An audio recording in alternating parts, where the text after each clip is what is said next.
Sabe, o homem quando está no jardim, ele é suprido de todas as formas. Ele não tinha fome, Deus já havia preparado todo o alimento. Ele não tinha necessidade, Deus já havia preparado o ambiente. A dinâmica da graça é estabelecida a partir de um Deus que provê antes da necessidade chegar. No jardim Deus provê antes da necessidade chegar. Mas aí o homem peca, ele é destituído da glória e da presença de Deus. Ele é expulso do jardim e a partir da queda Deus estabelece um princípio. Agora você vai comer do suor do seu trabalho. Se trabalhar tem, se não trabalhar não tem. Se trabalhar muito tem muito, se não trabalhar muito tem pouco. A dinâmica depois da queda ela é meritocrática. Ela não é a partir de graça, ela é a partir de mérito. Mas precisamos entender que quando Jesus na cruz do Calvário restaurou as realidades do jardim, Ele nos trouxe de volta para o lugar da origem. Você não vai viver à medida daquilo que você se preparou para viver. Se você descansar, se você crer e não duvidar, se você permanecer dependente de Deus, você vai viver uma medida que só Deus poderia te dar. Davi não estudou para assumir um reinado, mas foi ungido rei porque o coração dele era puro. José não estudou e se preparou para assumir o governo, mas governou porque Deus deu para ele um sonho e ele não negociou a pureza mesmo quando foi tentado.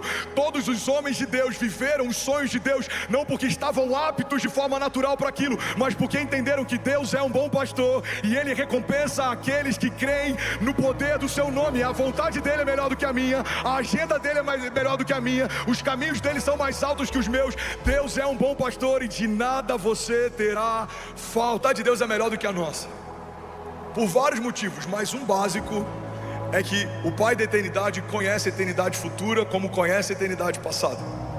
Ele sabe o que você precisa porque foi Ele quem te fez completo. Ele sabe quando você está em cacos porque foi Ele quem te fez inteiro. Ele sabe o que te falta porque foi Ele quem te fez cheio, pleno. O Deus que te viu quando ninguém via, o Deus que te chamou pelo nome quando seus pais ainda não existiam, o Deus que estabeleceu tudo que existe quando nada do que existe estava de pé. Esse mesmo Deus sabe o que você precisa nessa semana, nesse ano, nos próximos anos.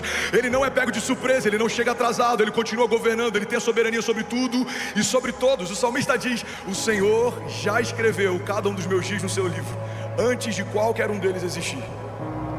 Ele não foi pego de surpresa no Covid, Ele não foi pego de surpresa na crise, Ele não foi pego de surpresa no meio do deserto. Muitas vezes a gente associa o nosso dia mal com a ausência de Deus.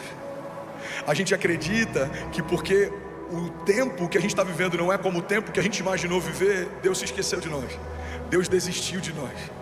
Os heróis da fé foram testados no dia mal, eles foram forjados no dia mal, eles foram esticados no dia mal, e porque não desistiram apesar do dia mal, viveram as promessas que Deus havia feito para cada um deles. O deserto não foi o final da história para Davi, a perseguição não foi o final da história para José, o tempo de escassez não foi o final da história para Sansão. Cada um desses homens viu no meio da falta, no meio do nada, no meio de uma terra seca, Deus fazer o impossível se tornar inevitável.